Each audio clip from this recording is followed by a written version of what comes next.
Oh, that is looking a lot better. I see 3 out of 4 bars. Is it going to go to 4? Is the real question. Who cares? It says signal's excellent. I'm feeling pretty excellent. Also, yeah, we're on my channel. Just had to briefly reset the stream. Because my PC just tried to do fun stuff. And it's now only working. So give me a second while I just get ready.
Yo, I'm back. So, we're going into GenG versus BLG today. No face cam for the fact that my throat is killing me. And looking at me right now is not a good sight as well. So, maybe we turn down how loud I am. There we go. I can actually hear me so fucking well, and it's not good. Why is my audio coming in so loud compared to normal? It's slightly odd.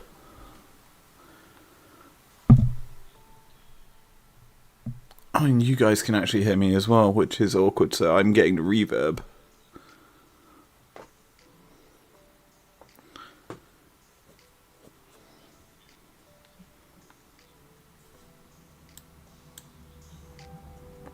Let's bump the music back up. And there we go.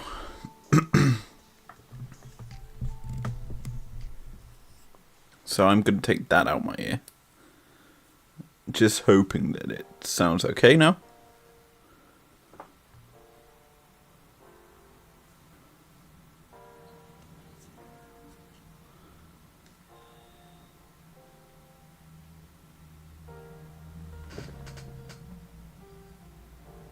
Wait, which mic is being used? This one's picking up a lot more noise than normal, which is slightly awkward. So, apologies if you hear shit.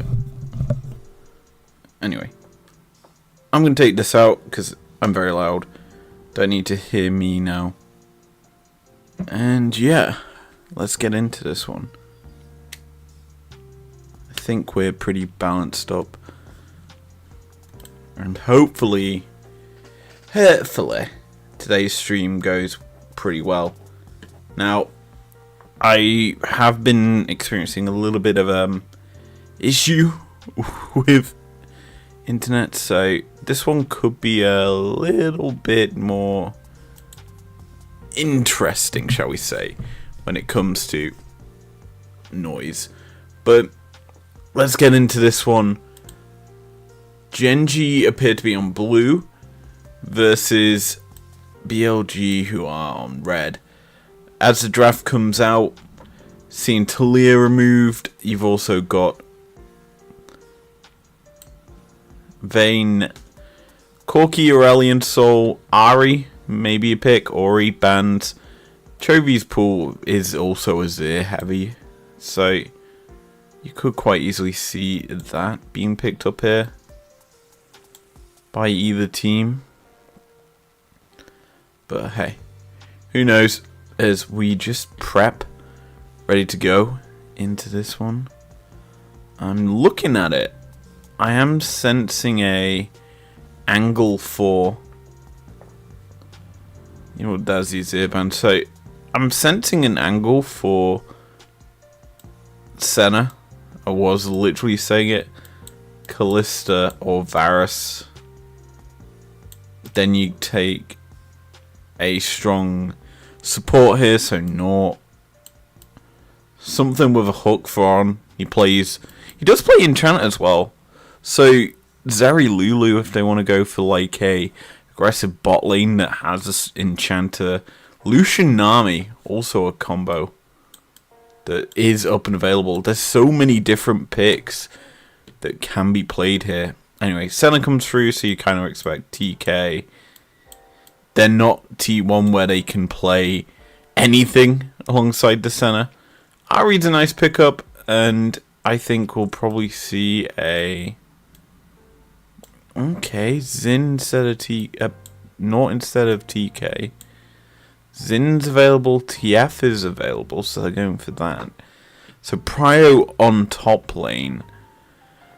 BLG's response, it is looking kind of awkward, so you probably go for your support here on 3. I'm thinking Ashe is not terrible. Renata's better in this situation, though, I feel, going into a Nautilus, but Ashe can come through, and you're basically going hunting for the Senna with that ulti, ban phase time, so top laners are still open. I still think Xin can be banned. Got, on this side, Jarvan as an option, because I can see a lot of picks, Rumble as well, to be removed. Triss gets removed from the mid pool. Yeah. Other strong Corki is another big pick for the mid lane if you want to remove that from the big pool, the ocean. GenG have got options in their own right to go for a myriad of other things for Chovy. But I'm looking at it, and it is looking like a Corki angle for GenG here. Rumble could be a good ban. Vi's the first ban, which makes some sense, because Senna's very immobile, so's TF. You can buffer the gold card with Viol. Yeah, realistically speaking, it's a good ban from GenG. Last ban Jarvan, so that gets removed. Lee Sin was removed, so I mean, the fact that all these picks barred Jarvan are left open leads me to believe like BLG will go Rumble here for Bin. He likes the carries in the top side. Then it's Sedge and jungle, so tanky jungle, yeah. Honestly, Rumble is a safe option here with Sedge coming through. But Jarvan getting banned kind of was because they expect the Rumble. You don't give them the full cataclysmic combination of an equalizer and Jarvan ult, which obviously we just said. GenG get Viego. Canyon gonna be on another carry. So that's a nice pickup, all things considered. Sedge into Viego. Obviously Viego wants to do damage there in that matchup.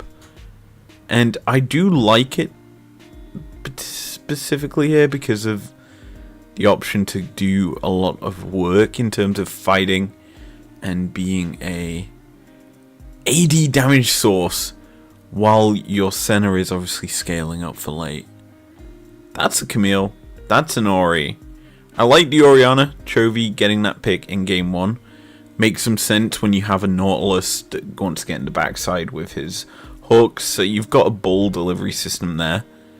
You've also got the ability to just position it in good places.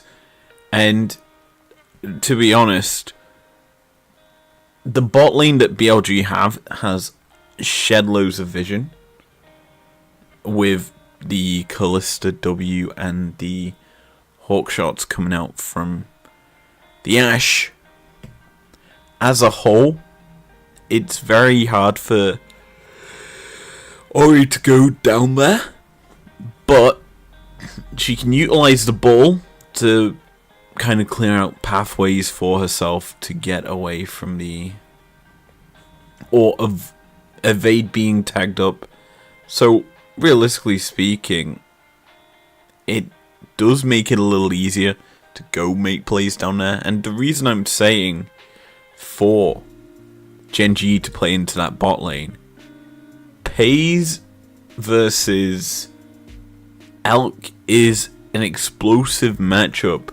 Both young prospect ADCs, a lot of hype around them. Last year, it's continued on into 2023. But here, on arguably the biggest stage that these two teams have made it to in a long time, GenG in particular, don't make it too far during the international tournaments. Here at the upper bracket final, they're looking to cement a place at the dinner table for a grand final and a chance at the title of MSI's winner. So we get into the game. Looking at the starts, is pretty much looking like a standardized lanes. TF's top side. It looks standard from GenG. However, the bot lane of BLG are hiding here. So there is a potential lane swap being set up. What doesn't help is the fact that they've been spotted. So the response from GenG can come out quicker. It is good that BLG clear it out and realize, okay, well, our lane swap has been spotted earlier than expected. It means TF can actually roam down. And this is the important thing of why it's good to spot an early lane swap. It means that you're able to go help your jungler get his clear going quicker so that he can come in and back you up, or he can come in and force an over stack into the bot side and dive the single target top laner who cannot roam. On top of this, because of the way this Ashe and Callista played, they got into the bottom side of the jungle and were kind of looking for a play to steal away camps. However, they weren't able to, and they're only just starting to now. Meanwhile, Canyon plus Pays plus Keen invaded, stole away the blue. I'm pretty sure they've just taken the Gromp as well. Don't know about Wolves, but essentially a lot of the jungle is being stolen away. Now Bin can't walk back to the bot side because that jungle's being camped in by Canyon. And Canyon's essentially sitting with his bot lane so that A, they get free push, B, they can dive if need be, and C, just overall has control of the bottom side map for when the first Drake spawns. Now, he did path away from there, stole away, I say stole, took his camps back from Shun, and that has resulted in not much of a lead, but just yet. He is on the warpath to clear. However, looking at Shun's path, he's getting quite a lot more in terms of CS down compared to the Viego. But you then realise they're kind of matching each other's pressure on the map. So, presence isn't really changing in terms of where they're getting their CS from, but rather the angle at which they're getting it. Now, split map state like this, obviously junglers stick towards their ADC's side of the map so that they don't get punished when they get a few plates, and literally back to 4 minutes on around 4 minutes on clock, when 2 waves have kind of hit this top lane tier 1, teams have now learnt to rotate and switch top laners back top, bot laners bot. Don't know why they do it particularly around this time, because the lane swap feels pretty pointless in pro play now, considering it's just an even state of the game.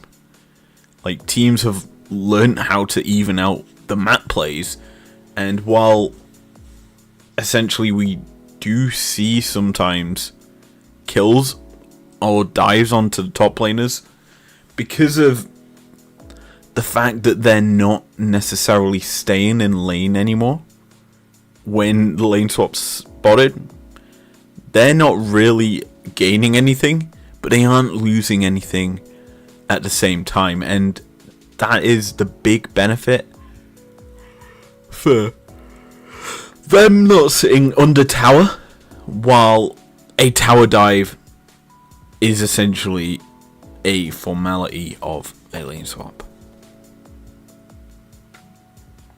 So, getting back on track with this game instead of talking about lane swaps, Nautilus getting chunked out quite a bit. This is the issue with double Halo Blades comps. They can tear apart a engaged support, to be honest. The big issue for GenG is this Nautilus is the tank. He's the front line. He can't really step forward into a play, as bot side GenG dove under the tower. First one goes over to BLG as Elk secures the kill. Pretty clean tower dive, I would say. Except for the fact Arm burnt all his summoners. That's the only loss they got from that. But as a whole, content with First Blood. They're pushing forward, so getting more CS onto Elk. He's built up a bit of a lead, and in the 2v2, it's a kind of an awkward situation because Lens is meant to be farming, and he's farming okay. It's just incredibly hard in a 2v2, where Ash can just constantly harass him. As topside gold card's going to come through, Viego's going to chase this down. Kill secured. And it's not Drake for Grubbies that we're used to seeing.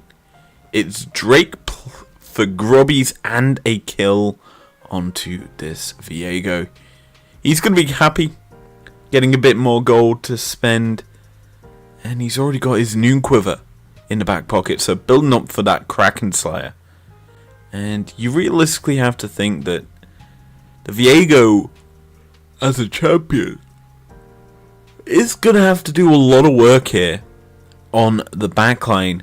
Him and the Ahri just trying to get there as quick as possible to deal damage to that. Wow, that's actually a big Q coming out from the Kalista there, but he's essentially there to try and get onto the Kalista and Nash, speaking of them. Essentially, Viego needs to Heartbreaker in, lend Spectral more, and have the follow-up CC chain online. The Shockwaves, the Depth Charges, the Anchor Toss, you name it. It needs to be there if he is to just get the kills. Now, right now, Knight is setting up a tower dive with his bot lane.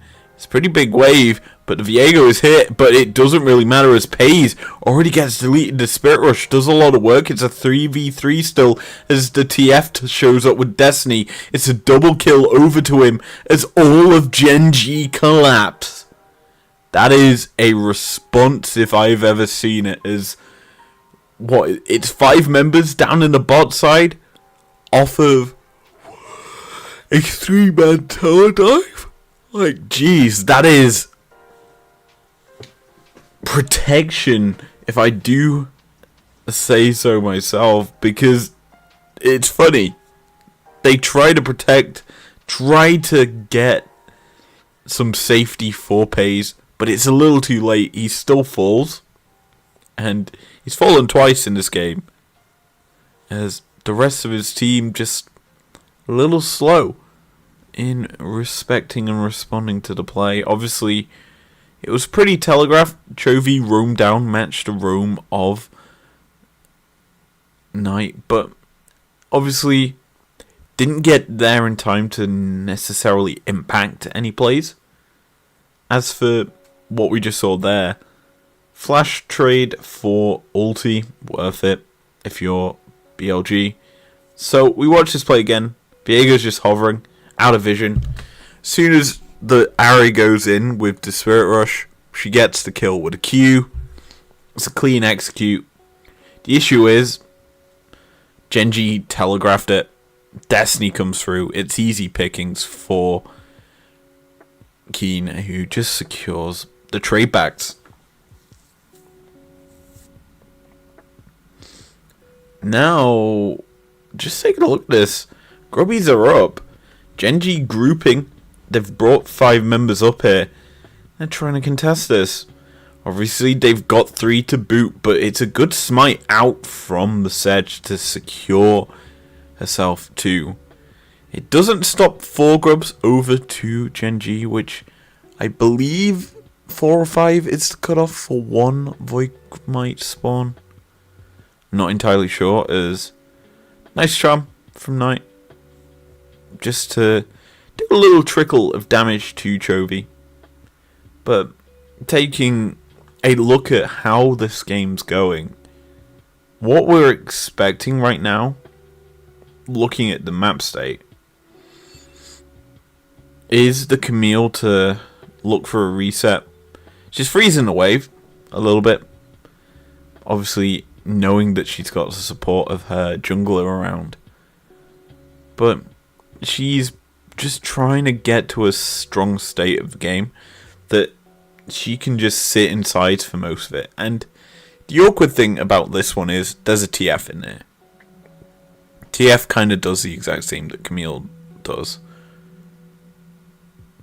And that is just sit inside and just bully anyone who tries to stop her. Now, realistically speaking, that's probably not going to happen, as they're both probably going to sit in opposite side lanes as the game goes on. But hey, you'd take it as a, yeah, we basically handshaking this matchup. Anyway, second Drake of the game on the table. GenG once again grouping up as 5. They really want to secure this. BLG doing the same as Yasharo comes through. They check the brush.